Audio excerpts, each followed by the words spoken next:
Okay, so welcome to Lesson 3, Homeland Security Grant Program. And before I go into this lesson, I want to go into current events. Obviously, the big issue that's still facing is this, Muslim ban, country ban executive order this past week. And I'm just say up front, I personally don't agree with it. You can agree or disagree with me, but I think it was executed kind of poorly.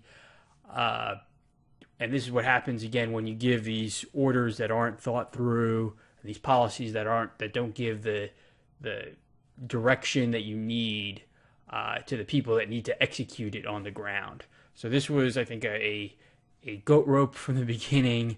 It didn't need to. I don't think it solves terrorism or really prevents terrorism on a basis. These blanket bans, and I think it was as much national security theater as it, or more national security theater than actually being effective. So I think that it shouldn't have been enacted, and I think it's getting pulled back now by several of the courts and several of the lawsuits that have been placed.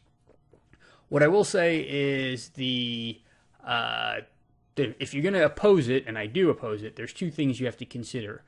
First is visa overstays. These are people that come here for schooling, education, employment, visiting, and they overstay their visas. Visas are for 30 days, 60 days, and they just stay in the country longer than that. How do you monitor these people? How do you make sure that they follow their visas? And how do you make sure they don't do bad things while they're in this country? That is a pretty big issue. Second thing is people who are going to multiple trips to hotspots. So if you do travel to Yemen or in the areas around Syria and Iraq or to Somalia, and you're coming back and forth, regardless if you are a U.S. citizen or green card holder or non-U.S. citizen, you probably should have some sort of scrutiny on you. If you're non-U.S. citizen, they can make sure check your travel a little bit better. But if you are U.S., if you do have this suspicious travel history, you probably should get scrutinized at the borders. If you have this suspicious travel history and you have, I don't want to say anti-American, but you've seen radical thoughts on your social media accounts, you probably should get more scrutiny. That is definitely well within the realm.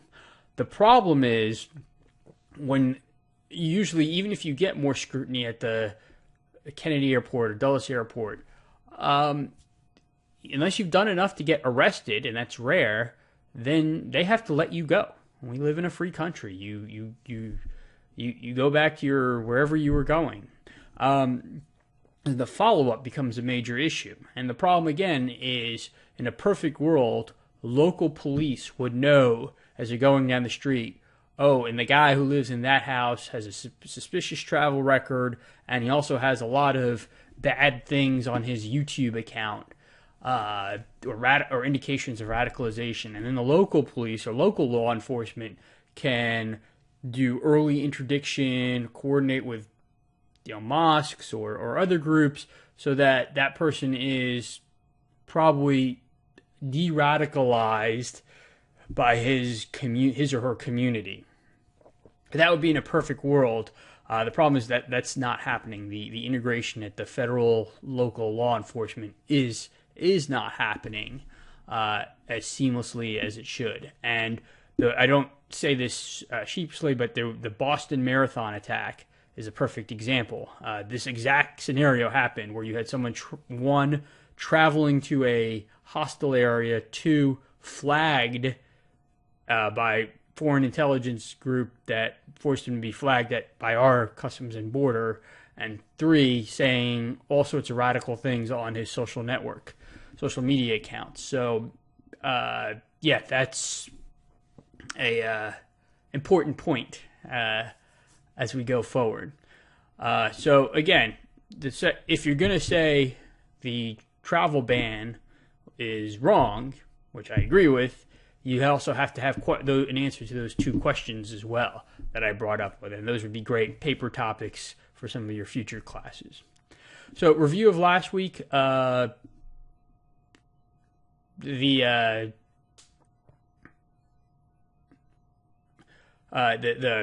lesson one paper, and obviously I haven't gotten to lesson two yet, but the lesson one paper, again, I asked for a little bit more of analysis, and I think I mentioned that to almost everybody. So again, each one of those documents, whether it's the Patriot Act or the 2004 Counterterrorism Act or the Critical Infrastructure Act, they all build in each other. They're all filling a gap that wasn't there previously.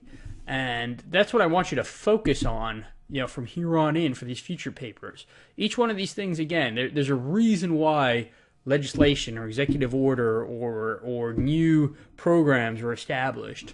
And that's what I want for, 1 to 2 sentences that describes, okay, don't just tell me what the program is, but what does it fill that wasn't previously being filled.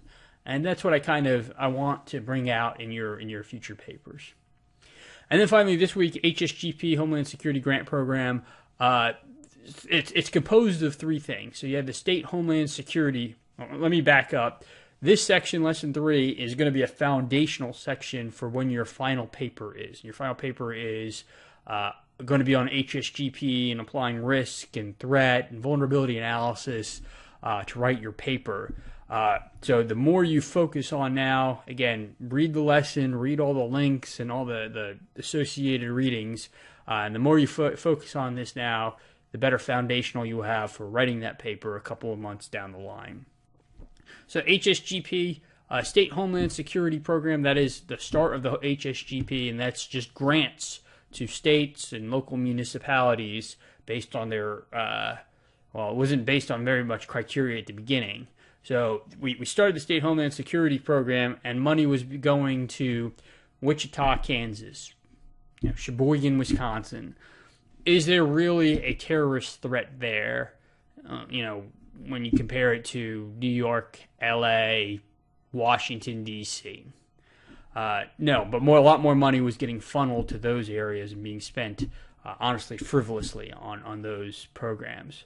So they came up with the Urban Area Security Initiative. And again, this brought in money based on essentially population centers. So New York and LA and San Francisco got a larger allocation of resources that they weren't getting previously. However, the problem is, okay, so if you allocate money based on population, that's fine, but sometimes, particularly the border, isn't covered. Those are the most rural areas. There's not a lot of people, but there's a massive Homeland Security program that needs to be done. So to take over for that, they came up with Operation Stone Garden, which again focused on the borders and allocated resources to those municipalities and those states that are on the border to allow them to increase their funding. And again, yes, securing the border is a federal function, but dealing with people all coming over the border always becomes a state and local issue as well.